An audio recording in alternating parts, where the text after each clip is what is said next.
తాడిపత్రిలో అభివృద్ధి పనుల అంశంపై ఎమ్మెల్యే అస్మిత్ రెడ్డి పర్యటిస్తున్నటువంటి నేపథ్యం ఇటువంటి పరిస్థితుల్లోనే ఇక్కడ మనతో పాటు ఎమ్మెల్యే అస్మిత్ రెడ్డి గారు ఉన్నారు. సార్ ఏంటి సార్ ఈరోజు కార్యక్రమం ప్రధాన ఏం లేదు, మన అభివృద్ధి అంతా గండిపడింది గత 5 ఏళ్ల నుంచి.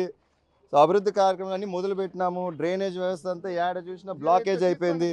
చూడండి, ఇంతకుముందు ఇక్కడ దాకా వచ్చి ఓవర్ఫ్లో అయ్యేటివి ఈరోజు ఈ కొత్త మిషన్ తీసుకొచ్చాము మేము.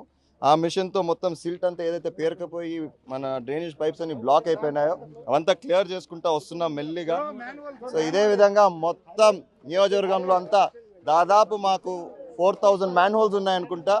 ప్రతి ఒక్క మ్యాన్ హోల్ క్లియర్ చేసుకుంటా పోవాలని చెప్పి మెయిన్ ఉద్దేశంతోనే ఈరోజు ఈ కార్యక్రమం పెట్టుకున్నాం. సార్ మాజీ ఎమ్మెల్యే ఆరోపిస్తున్నదే ఆయన కార్యక్రమం పెట్టుకున్న రోజే ఎమ్మెల్యే గారు మున్సిపల్ చైర్మన్ గారు ఎక్కడ అడ్డుకుంటున్నారు అని. మేము ఎక్కడా అడ్డుకోలేదు. ఆయన చేసుకోవాలంటే ఏముంది, ఎప్పుడైనా బయటకు వచ్చి ప్రోగ్రామ్ ఈ రోజే చేసుకోవాలని ఏమనుందా? ఈరోజు మా కార్యక్రమం ఉంది, రేపు చేసుకొని ఉండాలా. నువ్వు ఎందుకు చేసుకోవట్లా? సరే, గత 10 రోజుల నుంచి నీకు ఫ్రీగా ఉన్నా కదా, ఏమైంది నీ 1 కోటి సంతకాలు, నువ్వు ఎందుకు పోలే బయటికి? ఆయన గురించి మనం మాట్లాడేది అవసరం లేదు. ఆయన ఎట్లయినా ఆయన అభివృద్ధి చేయలేదు, మనమన్నా చేద్దామని చెప్పి ఈరోజు బయటకు వచ్చినా. పోలీసులను అడ్డు పెట్టుకుని మీరు రాజకీయాలు చేస్తున్నారు. మాకు పోలీసులు 10% వాళ్ళకి చేసినంత చేస్తే కూడా వేరే విధంగా ఉంటుంది రాజకీయం. మాకు వద్దు, కూడా ప్రశాంతంగా ఉండాలా, మా ఊరు మా నియోజకవర్గము మా ప్రజలు బాగుండాలని చెప్పి మేమైతే ఎటువంటి పోలీసు ఇది మేమైతే తీసుకోవట్లేదు. రిక్వెస్ట్ చేస్తున్నారు మాజీ ఎమ్మెల్యే గారు, చంద్రబాబు నాయుడు గారు తాడిపత్రి నియోజకవర్గం ఒకసారి పరిశీలించండి అన్నట్టుగా రిక్వెస్ట్ చేస్తున్నారు. చేసుకో, నీ తప్పేముంది? ఏమైంది దీంట్లో? తాడిపత్రిలో అభివృద్ధి జరుగుతుంది, ఆయన భయపడుతున్నాడా? ఇంకా అసలుకే ఏదో ఛాన్స్తో కొట్టినాడని చెప్పి మళ్ళీ అదొకటి. ఎందుకంటే ఆయనకి అదంతా నిజంగా ఆయనకి ఏదైనా కార్యక్రమం చేసుకోవాలంటే ఎప్పుడు పోకూడదు. సరే, ఈరోజు పోలీసులు ఉన్నారు, మేము కార్యక్రమం నిన్న పోయిండాలా, మొన్న పోయిండాలి, ఎందుకు పోలే బయటికి? ప్రతిరోజు పోలీసులు వచ్చి కూర్చుంటున్నారా? ఎక్కిపోయిండాలా జీపు? మమ్మల్ని కట్టడి చేయలేదా?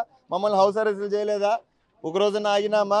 మీరంతా రాలేదా? టీవీ వాళ్ళప్పుడు మమ్మల్ని ఎత్తి జీపుల్లో వేసినది మర్చిపోయినారా? మా కౌన్సిలర్ని కొట్టినది మర్చిపోయినారా? మేము ఎవరినన్నా కొట్టినామా? ఎవరినన్నా ఇది చేసామా? ఇలా పైన 307 పెట్టిస్తారా? వాళ్ళందరూ కత్తులు పట్టుకునే టైప్లో ఉన్నారా మీకు? వీళ్ళందరినీ కొట్లా, ఈ కౌన్సిలర్లందరినీ ఏ రోజు మేము ఎట్లాంటివన్నీ చేయలేదు కాబట్టి ఈరోజు స్వేచ్ఛగా వాళ్ళ ఇంట్లో హాయిగా కాలుపైన కాలేసుకొని కూర్చొని ఉన్నాడు. మేము అట్లే వాళ్ళు చేసే విధంగా మొదలు పెట్టింటే నియోజకవర్గం కాదు కానీ స్టేట్లో కూడా అడుగు పెట్టిండు. మేము ఏం చేయట్లేదు కాబట్టి హాయిగా సంతోషంగా ఉన్నాం. గతంలో పరిస్థితి ఎలా ఉండేది? గతంలో మమ్మల్ని అసలు బయటికి రానిచ్చినారా అండి? మా పైన 307 పెట్టినారు, అటెంప్ట్ మర్డర్ కేసు పెట్టి 2 నెలలు ఊర్లు ఇడిపించినారు. మా కార్యకర్తలు వేలాది మందిని జైల్లో అక్రమ కేసులు పెట్టించినారు. క్లోజ్ అయిన వాటిని ఓపెన్ చేయించి మరీ పెట్టించినారు. కక్ష సాధింపే చర్యగా ముందుకు సాగింది వైసీపీ పార్టీ. ఇది కూటమి ప్రభుత్వము. లా అండ్ ఆర్డర్ అంటే కూటమి ప్రభుత్వంలోనే సాధ్యమవుతుంది. అసలు మా ఎమ్మెల్యే సార్ ఇట్లాంటివన్నీ ఒప్పుకోరు. వాళ్ళను మా మీద కేసులు పెట్టినట్టు వాళ్ళ మీద కేసులు పెడితే ఉపేక్షించేది లేదు. మనం ఎంత బాధపడ్డామో వాళ్ళ కార్యకర్తలు కానీ అనుచరులు కానీ బాధపడకూడదు.